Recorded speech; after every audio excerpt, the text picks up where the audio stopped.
కేసీఆర్ కూతురే, ఆమె బయటకు వచ్చి బీసీ నినాదం తీసుకున్నారు, బీసీల పార్టీ అంటున్నారు. ఎలా ఉండబోతుంది అంటే బీసీ బీసీలు రాజకీయ నినాదం కోసం వాడుకునేటువంటి విధంగా మాట్లాడితే దాన్ని ఎవరు కూడా క్షమించారు. ఆ తల్లి 10 సంవత్సరాలు అధికారంలో ఉంది.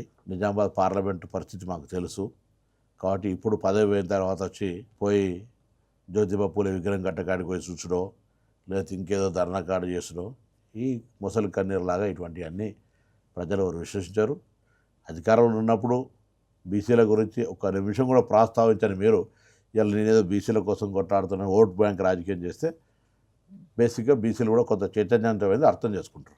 అంటే 2009లో ప్రభుత్వ వ్యతిరేక ఓటు చీల్చేందుకు అప్పుడు చిరంజీవి బీఆర్పీ ఉపయోగపడింది.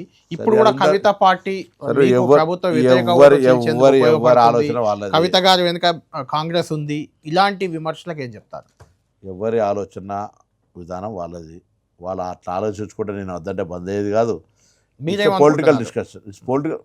నా పార్టీకి నా వ్యతిరేక ఓటు ఇంకోటో చీల్చడానికి రావాలి. ఇవన్నీ 36 నెలల తర్వాత కదా. ఇప్పటి నుంచే గ్రౌండ్ ప్రిపేర్ చేస్తారు. వాళ్ళే సోలే కొడుకు పేరు సోమలింగం, వానికి ఏది కట్టాలి, బట్టలు ఏ రంగు కొనాలి అని చర్చ ఎందుకు? రైట్, ఫైనల్ క్వశ్చన్, ఇది మీ రిలేటెడ్ క్వశ్చన్ కూడా. బీసీలకు 42% రిజర్వేషన్ మీ మేనిఫెస్టోలో పెట్టారు. అది చేయడానికి కొంత కృషి కూడా చేశారు, అసెంబ్లీలో చర్చించారు, బిల్లు కేంద్రానికి పంపించారు, రాష్ట్రపతి దగ్గర పెండింగ్ ఉంది. 42% రిజర్వేషన్ అమలు అవుతుందా? అవుతే ఎప్పుడు అవుతుంది? ఎందుకంటే అది అయ్యాకే స్థానిక ఎన్నికలు అన్నారు మీరు. 42% రిజర్వేషన్లు అయినాకనే స్థానిక సంస్థలు పోతాం అన్నమాట వాస్తవం. ఇప్పుడు కూడా అదే ఆలోచనతో ఉన్నాం. కానీ పూర్తిగా బేసిక్గా లోకల్ బాడీ రిప్రజెంటేటివ్ సర్పంచో లేకపోతే కౌన్సిలరో లేకపోవడం వల్ల government, union government, central government, local body network system ఏదైతుందో అది బ్రేక్ అవుతుంది. అవును, బర్డెన్ అంతా ఎమ్మెల్యే, ఎంపీ, ప్రభుత్వం మీద పడుతుంది. కాబట్టి ఒక లోకల్ నెట్వర్క్ వచ్చింది. లోకల్ నెట్వర్క్ ఇప్పుడు ఉంది. 42% మీద కేంద్రం మీద ఒత్తిడి స్టార్ట్ చేస్తాం. పంచాయతీరాజ్ ఎన్నికలకు 42% ధర పోవడానికి వీఆర్ ప్లానింగ్. ఎంపీటీసీ, జెడ్పీటీసీ 100% రావాలి.